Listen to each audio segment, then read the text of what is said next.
మధురం మధురం నీ వాక్యం నా త్రోవకు దీపం నీ వాక్యం.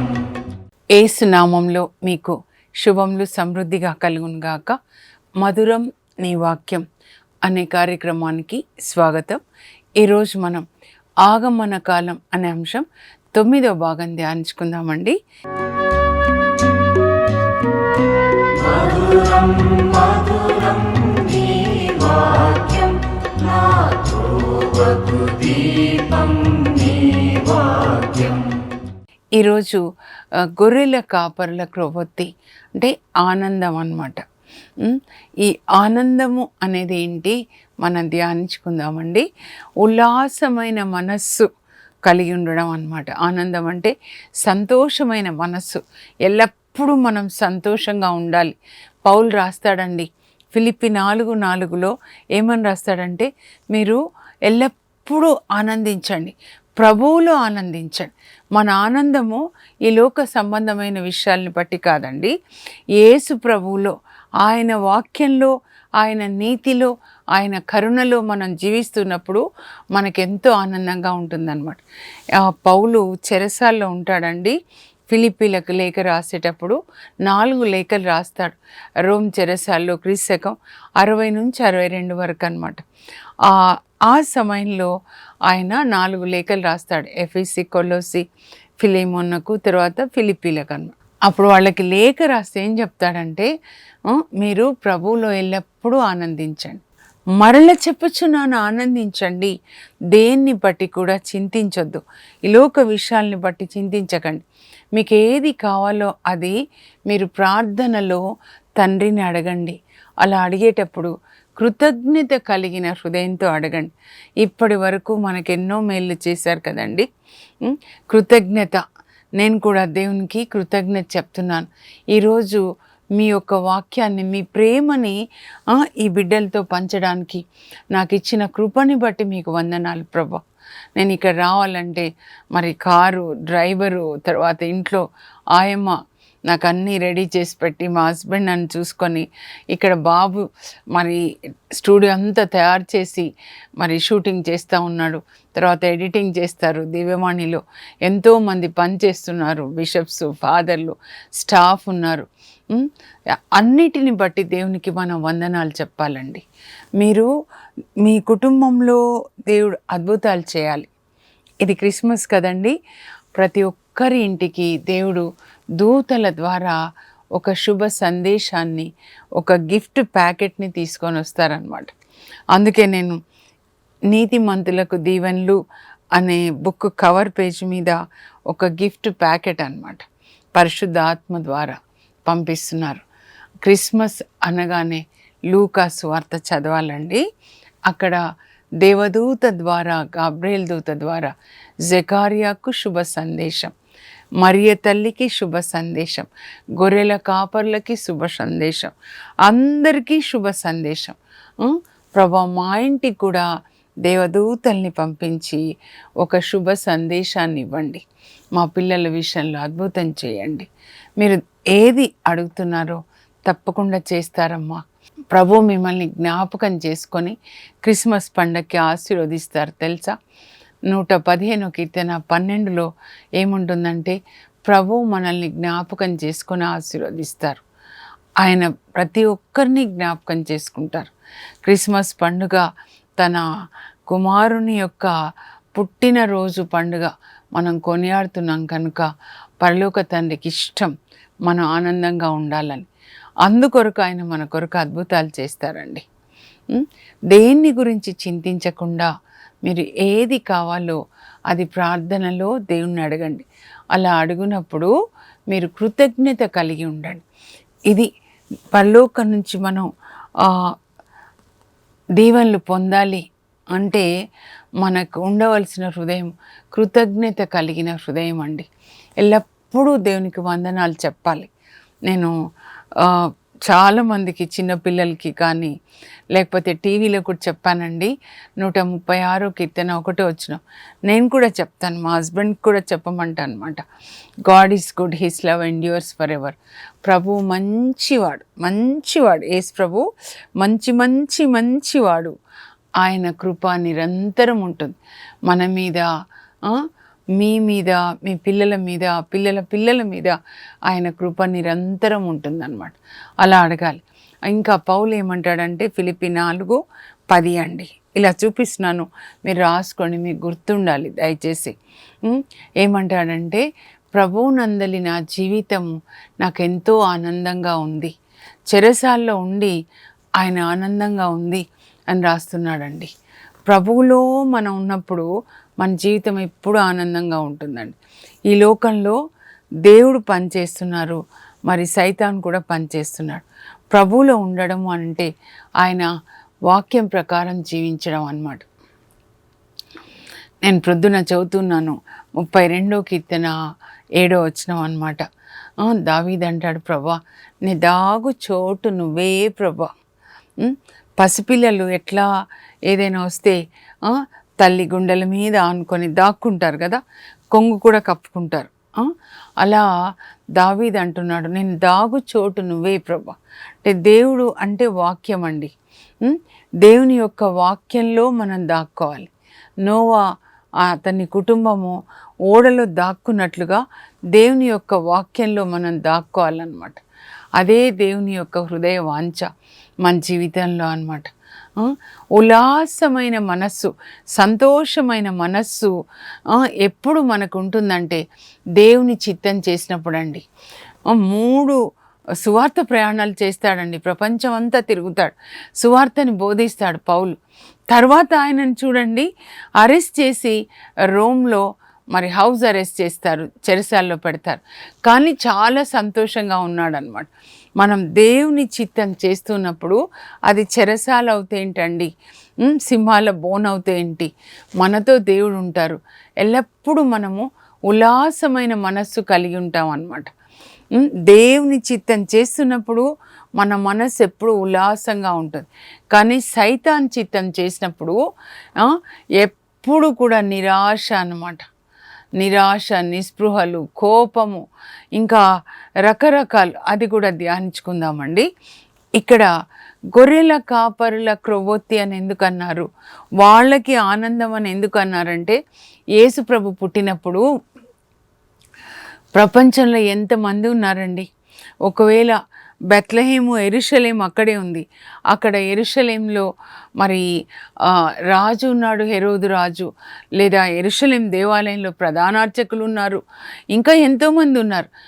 కానీ అందరినీ ప్రక్కకి జరిపి దేవుడు తన కుమారుడు, లోకరక్షకుడు, లోకాన్ని రక్షించే ఆ కుమారుడు యేసు మరి పుట్టాడు. ఆ శుభవర్తమానాన్ని గొర్రెల కాపర్లకు ఇస్తున్నారండి. ఎందుకంటే వాళ్ళ హృదయాలు పరిశుద్ధంగా పసిపిల్లల హృదయాల్లాగా ఉన్నాయి. దేవుని సన్నిధిని కలిగిన హృదయాలు ఎప్పుడు ఆనందంగా ఉంటాయండి. ఈ గొర్రెల కాపర్లు కూడా పరిశుద్ధమైన హృదయాన్ని కలిగి ఉన్నారన్నమాట. కనుక యేసుప్రభు పుట్టినప్పుడు దేవుడు ఒక దూతని వాళ్ళ దగ్గరికి పంపించి శుభ సందేశాన్ని ఇస్తున్నాడు. ఇప్పుడు మీరే ఆ గొర్రెల కాపర్లు, మీకే శుభ సందేశం అన్నమాట. సమస్త జనులకు పరమానందాన్ని కలిగించే శుభ సందేశం మీ దగ్గర తీసుకొని వచ్చాను. నేడు దావీదు నగరంన మీకు ఒక రక్షకుడు పుట్టాడు. అప్పుడు ఇంకా దేవదూతల సమూహం వచ్చి వాళ్ళు కూడా దేవుని స్తుతిస్తారండి. పరలోకంలో దేవునికి మహిమ, భూలోకవాసులకు సమాధానం. నేను నా నోటితో ఇలా వాక్యాలు చెప్తూ ఉంటానండి. ఫోన్ చేసి నా ప్రార్థన చేయండి, బాబు ఇట్లా ఉన్నాడు, లేకపోతే పిల్లలు ఇట్లా ఉన్నారంటే మీరు దీన్ని వాడండి అమ్మా. మీకు ఇచ్చింది గన్ను వాడడానికే. యుద్ధంలో ట్రైనింగ్ ఇచ్చి గన్స్ వాడమంటారు శత్రువులను సంహరించడానికి. వాడకుండా యుద్ధంలో పోయి నిలబడితే దేవాని ప్రార్థన చేయడానికా, యుద్ధం చేయడానికా? యుద్ధం చేయడానికి ఆయన నాకు తర్ఫీదునిచ్చాడు అని దావీదు చెప్తాడు. ఆయన అలాగే యుద్ధం చేస్తాడండి. దావీదు కీర్తనలన్నీ మీరు చదవండి. 18వ కీర్తన మీరు నోటితో చెప్పండి, ప్రభు నా కోట, నా కొండ, నన్ను సకల ఆపదల నుంచి కాపాడుతాడు, నన్ను కొండ కొమ్మున జారి పడకుండా ఆయన నన్ను కాపాడుతారు, నా చేతులకి యుద్ధం చేయడానికి తర్ఫీదునిచ్చారు. 144వ కీర్తనలో కూడా చెప్తాడనమాట. ఇంకా ఏమంటాడంటే 68వ కీర్తన, దేవుడు లేచునుగాక, అతని శత్రువులు చెల్లా చెదరగుదురుగాక. నిప్పు ఎదుట మైనం వల్లే దేవుని ఎదుట దుష్టులు కరిగిపోతారు. దేవుని వాక్యము రెండంచుల పదునైన ఖడ్గం, మామూలు ఖడ్గం కాదు, అగ్ని ఖడ్గం అండి. అగ్నిలో దుష్ట శక్తులు కాలిపోయే ఖడ్గం అన్నమాట. కనుక ఇదో ఈ క్రిస్మస్కి ఊరికే ఇది బాగు చేసుకొని అది బాగు చేసుకొని కాదు, మీ హృదయాన్ని బాగు చేసుకోండి, వాక్యాన్ని చదవండి, లోపల వెళ్ళి ఆ వాక్యము దుష్ట శక్తుల్ని సంహరిస్తుంది. వాక్యం హృదయంలోకి వెళ్ళాలి, పరిశుద్ధాత్మ వెళ్ళాలి. ఇదే క్రిస్మస్ అన్నమాట. వీళ్ళు ఆ దేవదూతలు వెళ్ళిపోయిన తర్వాత వెంటనే చూడండి, దావీదు నగరంలో పుట్టాడు. మరి ఆ తర్వాత ఏంటి, శిశువు పొత్తిగుడ్డల్లో చుట్టబడి ఉంటాడు. వాళ్ళు ఎలా దేవుడు చెప్పినట్లుగా వెళ్తారు. పశువుల పాకలో యోసేపుని, మరియ తల్లిని, ఆ బాబుని చూసి ఎంత ఆనందిస్తారు. ఎంత ఆనందం అంటే యేసు ప్రభుని బట్టి ఆనందం అండి. మన ఆనందం ఎప్పుడు యేసు ప్రభుని బట్టి ఉండాలి, కానీ ఈ లోక విషయాలను బట్టి ఉండకూడదండి.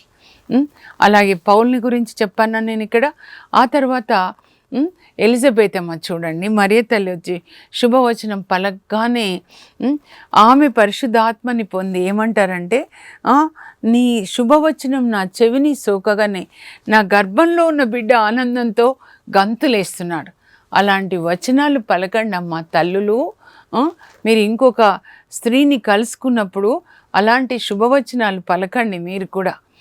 నీ గర్భఫలం ఆశీర్వదించబడెను, స్త్రీలందరిలో నీవు ధన్యురాలవు, నేను మిమ్మల్ని ఆశీర్వదిస్తున్నాను. నీ శుభవచనం నా చెవిని సోకగానే నా గర్భంలో ఉన్న బిడ్డ ఆనందంతో గంతులేస్తున్నాడు. దేవుని యొక్క వాక్కు నెరవేరునని విశ్వసించిన నీవు ధన్యురాలవు. ఇలా మొత్తం దినమంతా దేవుని వాక్యము అలా నదిలాగా ప్రవహింప నిండు మీ హృదయాల్లోంచి.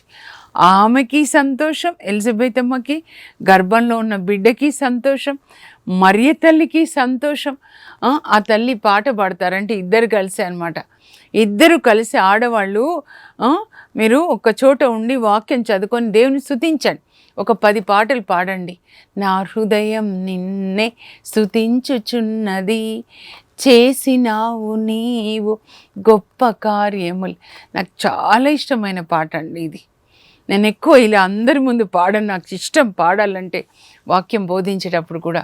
కానీ నేను ఎక్కడ పాడుకుంటాను తెలుసా, ఒంటరిగా మా ఇంట్లో ప్రార్థనా గది ఉంటుంది నాకు, జీసస్కి. మంచం మీద పడుకున్నప్పుడు అలా పాటలు పాడుకుంటూ నిద్రపోతాను అనమాట. సుందరుడా, అతిశయుడా, మనోహరుడా, నా ప్రియుడా అని ఆ పాట అన్ని పాటలు పాడుకుంటారు. ఆ మరియ తల్లి ఏమంటున్నారు, నా హృదయం స్తుతించాలి, ప్రభుని స్తుతిస్తుంది, నా ఆత్మ నా రక్షకుని యందు ఆనందిస్తుంది. పెదవులతో కాదండి, పెదవులతో అందరి ముందు చర్చిలో కాదు. మీరు ఒంటరిగా ఉన్నప్పుడు బైబిల్ చదువుకోండి, ఒంటరిగా ఉన్నప్పుడు దేవుని స్తుతించండి. మీ యొక్క ఒంటరి రహస్య జీవితము దేవునికి ఇష్టమైన జీవితంగా ఉండాలి. యేసు ప్రభు చిత్తానుసారం ఉండాలన్నమాట. సో అందరికీ ఆనందం, మరియ తల్లికి, ఎలిజబెత్ అమ్మకి, గొర్రెల కాపర్లకి, దేవదూతలకి, అందరికీ ఆనందం అన్నమాట. ఎందుకంటే అందరూ దేవుని చిత్తం చేస్తున్నారు, వీళ్ళందరూ దేవుని చిత్తం చేస్తున్నారు అన్నమాట. దేవుని చిత్తం చేసినప్పుడు ఎప్పుడు మనకు ఆనందం ఉంటుందండి. అప్పుడు ఆనందం ఏంటంటే మనకి బలాన్ని ఇస్తుందన్నమాట. నెహెమ్యా దేవుని చిత్తం చేస్తున్నాడు. ఎక్కడో పారసీక దేశం అంటే ఇరాన్లో రాజు దగ్గర పానీయ వాహకుడు అంటే పెద్ద పొజిషన్ అంతా విడిచిపెట్టి యెరూషలేంకి వస్తాడు. 1100 మైళ్ళు. దేవుడు చెప్తారు యెరూషలేం చుట్టూ గోడలు కట్టాలి అని. అధికారాన్ని ఇచ్చి పంపిస్తారు, గవర్నర్ని చేసి పంపిస్తారు. ఆయన గోడలు కడతాడు 52 రోజుల్లో. పెద్దవాళ్ళందరినీ, ప్రజలందరినీ కూడగట్టుకొని అన్నమాట. ఎన్నో ఆటంకాలండి. దేవుని పని చేస్తుంటే ఎగతాళి చేస్తారు. ఈ వాజమ్మలు ఏం కడతారులే, గుంట నక్క గోడ మీదకి వస్తే ఆ గోడ కూలిపోతుంది, అలా ఎగతాళి చేస్తారు. కానీ ఏమంటాడంటే నెహిమియా 8:10 అండి, the Joy of the lord is my strength అంటాడనమాట. ప్రభు ప్రసాదించే ఆనందమే నాకు బలం. అసలు 52 రోజుల్లో అంత యెరూషలేము చుట్టూ గోడలు ఎలా కడతారండి? దేవుడు మనలో ఉంటే తప్ప మనం దేవుని పని చేయలేమండి. ఏ పనైనా సరే మీరు గుర్తుపెట్టుకోండి, దేవుడు లేకుండా మీరు ఏది చేయలేరండి. అదే నూతన నిబంధన. జీసస్ చెప్తారు, నేను లేకుండా మీరేం చేయలేరు. పౌలు కూడా అంటాడు ఫిలిప్పి 2:13లో, నేను కాదు ఇది చేసేది, సువార్త బోధించడం, స్వస్థతలు చేయడం, చనిపోయిన వాళ్ళని లేపడం, దయ్యాల్ని వెళ్ళగొట్టడం. నాలో క్రీస్తు నివసిస్తూ ఈ పని చేస్తున్నాడు. అది మనం గ్రహించుకోవాలన్నమాట. ఆనందంగా ఉంటుందండి, బలంగా ఉంటుందన్నమాట, మనకి సంతోషంగా ఉంటుంది. మనం ఎప్పుడూ దేవుని పని చేస్తే. దేవుని పని అంటే ఎలా చేయాలంటే ఇందులో ఉందండి. దేవుడు 10 ఆజ్ఞల ద్వారా చెప్పారు నిర్గమకాండ 20లో. ఆ తర్వాత యేసు ప్రభు మత్తయి సువార్త 5, 6, 7 అధ్యాయాలు అంతా దేవుడు ఏదేది చెప్పాడో. లేవియకాండం 19 చదువుకోండి, ద్వితీయోపదేశకాండం 4 నుంచి 10 వరకు ఒకేసారి మీరు చదవండి. అట్లా చదువుతూ ఉండండి. ఇప్పుడైతే లూకా సువార్త, మత్తయి సువార్త అన్నమాట, చదువుతూ ఉండండి. యేసు ప్రభు మనకి బోధించింది మనం జీవించాలి. మీ తండ్రి వల్లే మీరు కనికరాన్ని కలిగి ఉండండి అని చెప్పారు. మీరు కనికరాన్ని కలిగి ఉన్నారనుకోండి, అప్పుడు మిమ్మల్ని ఏం చేస్తారంటే దేవుడు ఆనంద తైలంతో అభిషేకిస్తారండి. ఇప్పుడు క్రిస్మస్ వస్తూ ఉంది, చాలా చలి కదా. మనం రోడ్డు మీద ఉన్న వాళ్ళకి బ్లాంకెట్స్ కొని ఇవ్వచ్చు, లేకపోతే పేదలకు అన్నం పెట్టవచ్చు. మీరు చీర కొనుక్కున్నప్పుడు పేదవాళ్ళకి కూడా మనం చీరలు కొనివ్వచ్చు కదండి. పరిశుద్ధ ఆత్మ మనతో మాట్లాడతాడండి. బర్నబా తెలుసా, ఆది సంఘం, ఆదిమ సంఘం ఎలా ఉందో క్రైస్తవులు అలా ఉండాలండి. ప్రేమగా ఉన్నవాళ్ళు లేని వాళ్ళతో పంచుకుంటూ అందరూ ఒకే కుటుంబం లాగా ఉంటున్నారనమాట. నేను ఎప్పుడు అనుకుంటాను, అలా మేము ఉండాలి ప్రభా, పంచుకుంటూ. అక్కడ బర్నబా అనే ఒక వ్యక్తి ఉన్నాడండి. అపోస్తుల కార్యాలు 4:36-37 అనమాట. అపోస్తుల కార్యాలు 4:32 నుంచి 37 వరకు చదవండి. Christianity is caring and sharing అనమాట. మనకున్నది ఇతరులతో పంచుకోవడం అనమాట. మీరు ఎంతగా పంచుకుంటారో అంతగా ఈ పండుగను కొనియాడినట్లు అనమాట. బర్నబా చూడండి, తనకున్న పొలమంతా అమ్మి వచ్చిన డబ్బు తీసుకొని వచ్చి అపోస్తులకు ఇస్తాడు. అప్పుడు అపోస్తులు ఎవరి అవసరాలకి తగ్గట్టుగా పంచుతున్నారు. ఇంకా బర్నబా ఎంత అంటే ఎక్కడ ఉంటే అక్కడ అందరినీ ప్రోత్సహిస్తూ ఉంటాడండి. అపోస్తులను చూస్తాడు. నేను అనుకుంటాను, గుడ్ మార్నింగ్ పీటర్ గారు, మీరు భూమి మీద ఏది విప్పితే అది విప్పబడుతుంది, ఏది బంధిస్తే అది బంధించబడుతుంది. మీరు ఒక మూల స్తంభంగా ఉన్నారు మా అందరికీ కూడా. క్రైస్తవ సంఘానికి ఒక మూల స్తంభం మీరు. మీ రాతి మీద ప్రభు తన సంఘాన్ని కడతా అన్నాడు. అందరినీ ప్రోత్సహిస్తూ ఉంటాడండి. Good morning, you are a blessed one, you are joyful one, you are victorious one.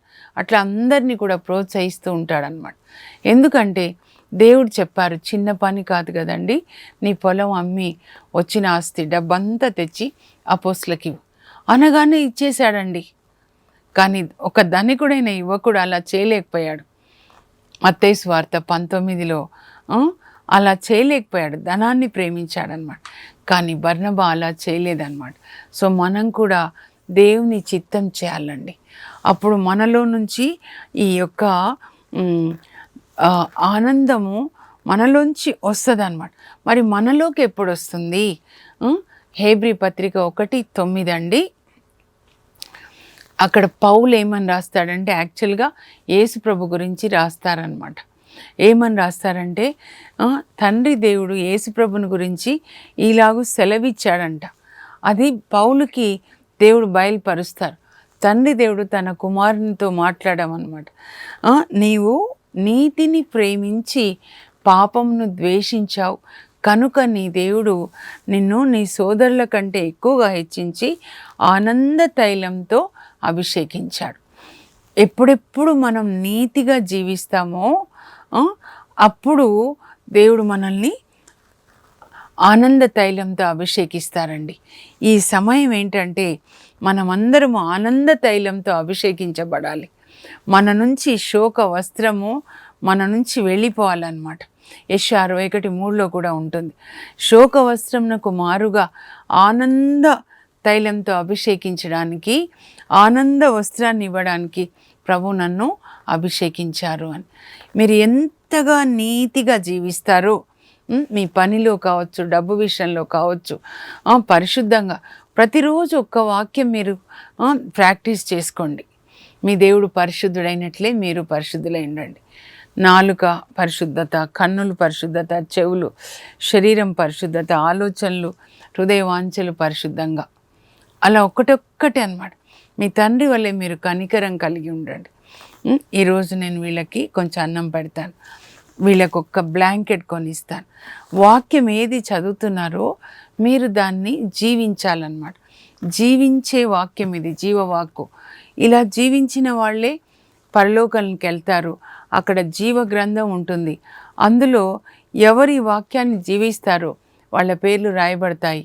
అప్పుడు ఈ శరీరం నుంచి ఆత్మ బయటికి వచ్చినప్పుడు అక్కడ పరలోకానికి మనం వెళ్తామన్నమాట. లేదనుకోండి, దేవుని రాజ్యము వెలుగు రాజ్యం అండి, సైతాన్ రాజ్యము చీకటి రాజ్యం అన్నమాట. అక్కడ ఆనందం ఉండదండి. చీకటి రాజ్యం, అవినీతి పనులు చేసే వాళ్ళలో ఆనందం ఉండదు. అబద్ధాలు చెప్పి దోచుకోవడము, పాపం చూడము, రహస్యమైన పాపాలు. ధనికుడు మనం చూసాం కదా, లూకాసు వార్త 16:19 అండి. ధనికుడు ఏం చేస్తున్నాడు? ప్రతిరోజు విందులు వినోదాలంట. ఎందుకు ఇలా? అప్పుడు ప్రభు నాతో ఏం చెప్పారంటే, ఈరోజు విందు చేసుకుంటున్నాడు, మళ్ళా రేపు విందు చేసుకుంటున్నాడు. ఎందుకంటే సైతాను అవినీతి పనులను చేయించి అపవిత్రమైనవి చూపించి అప్పుడు వాళ్ళకి ఆనందం ఉండదు కదా. అప్పుడు ఏం చెప్తాడంటే ఒక ఆలోచన ఇస్తాడు, నువ్వు మంచి చికెన్ 65 తిను, చికెన్ బిర్యానీ తిను, నీకు ఆనందంగా ఉంటుంది. అప్పుడు వాళ్ళు తింటారనమాట. తిన్న తర్వాత తిన్నంతసేపే ఆనందం, మరుసటి రోజు మళ్ళా ఆనందం మళ్ళా తిను. అలాగే త్రాగుబోతులు, నువ్వు ఇది తాగు, చాలా బాగుంటుంది, ఎంత బాగుంటుందో, ఏంటది సముద్రపు అలల మీద ఓలలాడినట్లు ఉంటుందంట త్రాగితే. సామెతలు 23:20 నుంచి ఉంటుంది అన్నమాట.